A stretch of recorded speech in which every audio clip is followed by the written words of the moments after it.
All right, what's up guys? My name is AJ. I'm here with my client Justin. We're gonna run through a quick consultation, ask him what he wants to do with his hair, what he liked about the last haircut, if there was anything that he didn't like. So yeah, what are you looking to do today? A 1.5 around the sides, and then just like scissors on the top, just like finger length. Finger length on top? And then this right here in the front, you can just edge that across. Okay, so line up the beard. Line it up sharp, or do you want to just kind of trim it down, make it look more natural? You started to trim down first, and then I might go to the line, but I think we just trimmed it last time, but I might go to the line up today. Okay, and see how it looks. In the back, do you want it like straight across, or do you want to fade it out, taper it? You can taper it in. Okay, cool. Just like round it out, and then taper this end as well on the sides. Okay. But, do you want to take any length off the beard, or just kind of clean keep it the up? same length, just line it up, yeah. Okay, cool, got you. All right, first thing I'm gonna do is start with the top. I'm gonna get that section out of the way. He's only doing a 1.5 on the sides, so I'm gonna kind of create a perimeter with a number 3. So it'll just be easier to have some sort of a gradient transition when it's still not too long on the sides. All right, some sort of DFS, not full extent. I'm gonna section it out from the crown to the recession points just to create some control in terms of the scissor work. And then on the left side here, he does have this cowlick in the front, so I do want to be aware of that, because if I cut that too short, it's just gonna poke right up. And then we also have this one here in the back. So as you can see, the hair is already starting to curve this way, and this hair wants to come down. So I'm gonna follow the exact same growth pattern that it's showing me. I'm not gonna really force it to do anything that it doesn't wanna do, because that's just gonna make my job harder while trying to cut it. So as you can see here, it's laying down pretty nicely. And that looks pretty good to me. Now he was only here, what, 3 weeks ago maybe? Something like that? About a month. So the foundation is kind of there already. I don't really have to come in and set it again. I'll probably just go in with the number 4, because that's what I did the last time. And it should blend right in. If I need to do anything afterwards, any detail, I'll go ahead and do that. I'll start with it open and just see how the hair reacts. And with the guard, I'm just following the shape of the head. Like, I'm not really digging in or anything. I'm just kind of let the clipper do what it naturally does. The shape of the blade is doing it for me. So I'm just coming right up. And it's kind of going right into that foundation that was already there. This is what, my second time cutting your hair? Yeah, second time. How'd you find me the first time? I mean, it was smooth. I mean, it was clean cut. Everything. I liked how you kind of blended it in the sides. I think that was the biggest difference from what I was getting. You found the barbershop through what, Google? Yeah, I mean, I've been through with Headline since I moved up to Tampa, but okay. I found this place.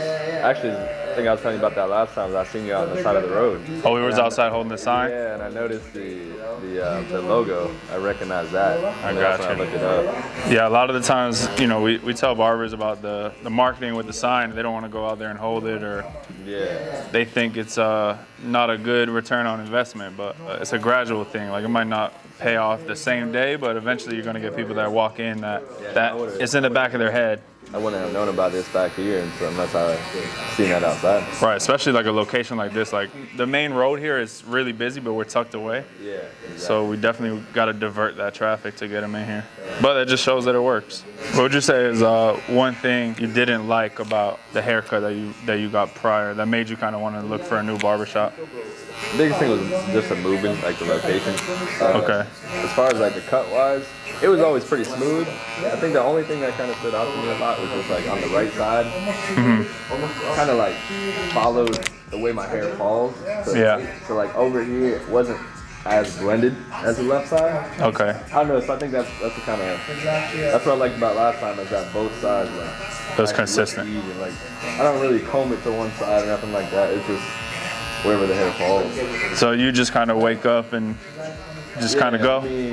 So I just want to emphasize too, like this spot here, as you can see, it's already starting to spring up. So I don't want to go much lower than a 4 in here. And I did keep it low. Like, this isn't even something that I touched. Just be aware, like when you're dealing with cowlicks, it's all about the direction that the hair wants to go. Because if I come this way, it's going to lay a lot nicer. So once this is all set and done, I kind of brush everything forward, and that's gonna show more of anywhere that I need to come into to detail. I have a interesting story, I guess you can say, in terms of headlines. I moved down here the first time in 2021, and I was here not even a year and a half. I ended up moving back to Boston because my wife and I, we were expecting our daughter at the time. So I kind of reset my position, I want to say, my progress. I was only back up north for a year, and I ended up moving back. Just because the goals that I had set for myself, I was on the verge of accomplishing that. Leaving, I had a baby, everybody was healthy, so that was a blessing, but I just wanted to continue what I came here to do. So I always kind of felt a void in that aspect.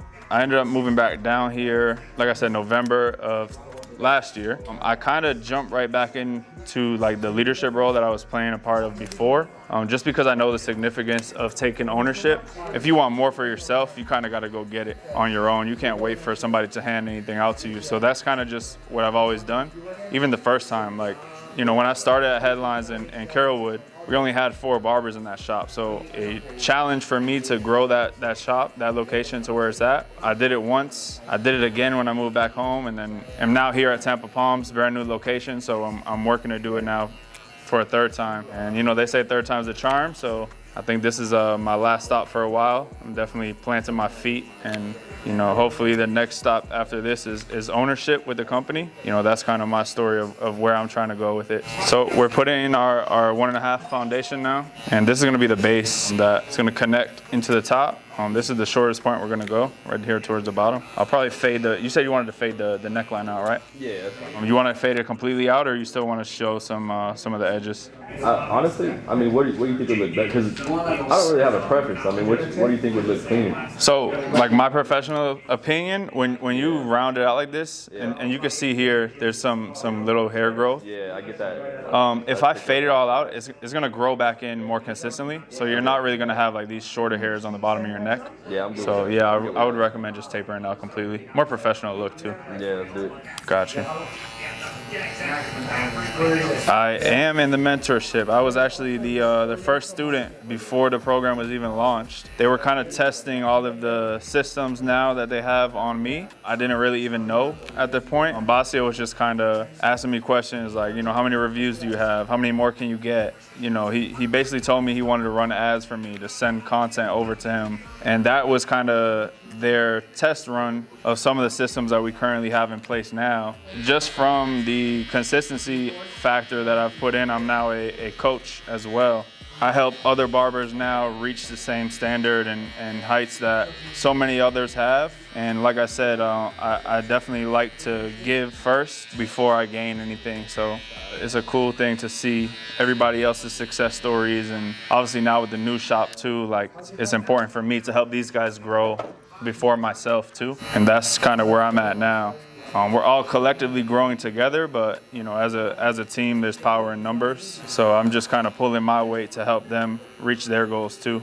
And yeah, I mean, I've took the system of the mentorship back home with me. I scaled the barbershop that I worked at back there to #1 in our city.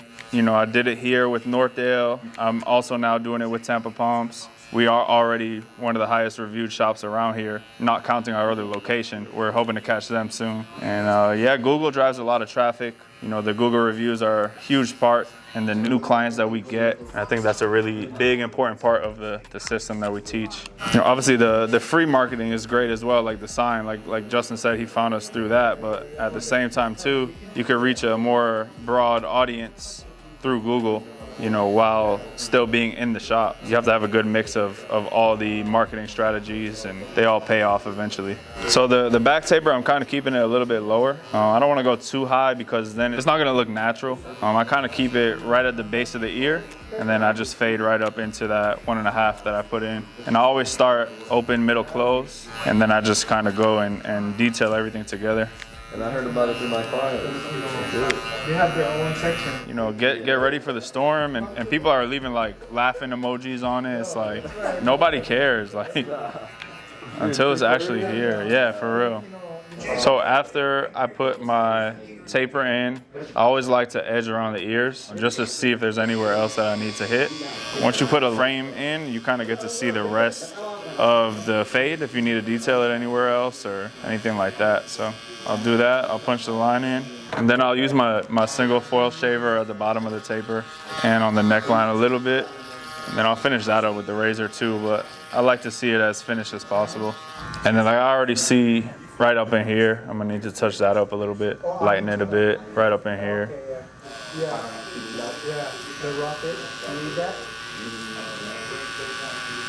You see like these moles a lot on people, so you kind of got to finesse it and work around it. So like in this area, it typically would be like a half, but if I could just kind of come in and just point cut around it, you know, you can kind of detail it like that to create the illusion that this area is lighter so it fits the rest of the fade. Because obviously you don't want to irritate that either. So the more that I go over it like this, it could end up hurting the client. So you want to keep their comfortability and their experience in mind at all times.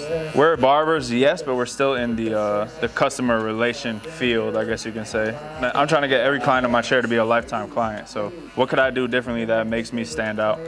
I mean, this is not even something they'll see, but at the same time, like, if they're not feeling any discomfort, you know, that's something that they'll remember. If your trimmers are too sharp and they're biting somebody's neck, like, that could be a reason why they don't come back to you.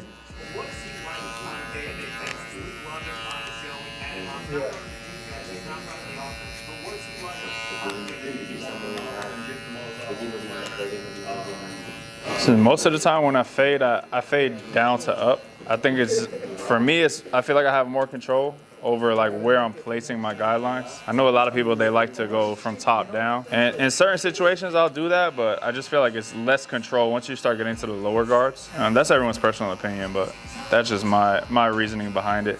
I feel like I could really see what I'm doing better and place my guys more cleaner.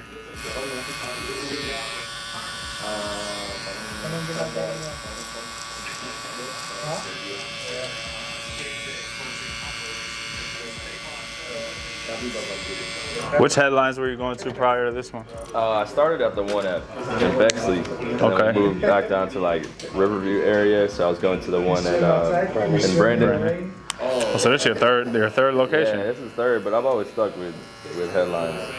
That's a great representation of the brand that you build. It just has such a strong reputation that when everybody buys in, like even the clients, they see that. So they know they're gonna get quality no matter which shop they go to. That's the hard part too, man. Once you find a good barber, it's hard to leave, but it's good. Like there's that feel good feeling. Like it's still the same brand. Yeah. So like I know I can at least trust the brand. And just finding that right barber again. They make their bulk, right? It's crazy like how many good barbers there are, but how many inconsistent barbers there are too. Yeah. Like I feel like a lot of the times, like I could say it myself too, like you get comfortable with your clients and you treat it more as a relationship in terms of like, okay, this is not just a transaction. But at the same time, like if you don't value the business, like you start, you know, taking corners, making shortcuts and some stuff, you know, you kind of let it slip when it shouldn't. And you might not notice it, but the client notices it. And it's an easy way to lose a client. So keep it friendly, but keep it professional. So with the beard, he did a 1.5 on the sides. I'm gonna come down and taper this down to like a 1 in this area, just so it has a little bit more longevity. And so when I do line it up, it'll be a little more sharper. I'm gonna start with the 1 open and just kind of come to the top of the ear, just flick out, close it up, get all this down to 1 length. And this is just the opposite. So I came up here with the 1 open, I'm gonna come down here with the 1 open and then just meet it in the middle. And then like this here, open it, come with the grain. You don't wanna take off any length, so I just wanna smooth it down, close it up, just kinda use the corner of the teeth. I'm gonna come to the back of the ear, keep it as far out as possible. I don't wanna push too far in on here. You want it sharp, but you want it natural. And I'm not too worried too much about making this like as sharp as I can with the trimmer, because I'm gonna come back with the razor anyways. I'm just gonna make sure that the lines are straight and I got a reference point of where I'm going into. You typically do the bottom by yourself? Yeah, last night I didn't line it up. It just had like all the neck beard growing. Yeah. Oh, you did it last night? I trimmed naturally down. I didn't take the time to line it up, but typically I will. It's pretty straight, surprisingly. Yeah, for real. Most guys, it's a mess. Let me know if you want a job, bro. We're hiring. Strictly beards. Strictly beards. So the top, you said like finger length, like just enough to kind of mess with it a little bit? Yeah, that's fine. All right. Finger length is, you know, basically as close to the scalp as you can with the scissors. So I just make my first cut and just follow it all the way through. And you'll be able to see your guide, short to long, you just meet in the middle. And this is, it's a flat top comb, but I like to use these combs for the top of the head more than like a smaller comb like the one I was using previous. I just feel like it picks up the hair better and I'm able to just kind of run through it a little bit quicker so that I can still keep everything in my time slots for my services. I'm just gonna add a little bit of texture into it just so that like whenever you do wear it, it'll have some sort of movement to it. Just so that it looks a little more not styled, but Yeah. Have you showered? Yeah, I'm good with it. So like another person is like, it was surprising. There was more to like talk about than I thought, but it does help to just talk to someone. Last year, just them executing everything. The facilities, how players are treated, coaching. So like when you first get your like mental before you're officially like I'm gonna come in with some 245 indestructible clay.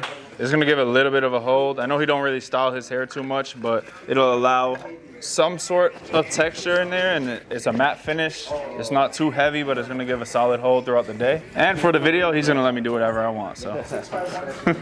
Low heat, medium speed. With the cowlick in the back, I like to put my finger here, and then I'll just kinda rough dry it. And I'm holding this down so that the hair all goes the same way. I don't want this all coming up everywhere. It's gonna create more control for where his hair actually wants to go.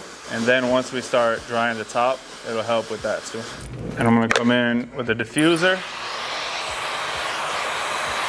And this will create a more messy, kind of natural look.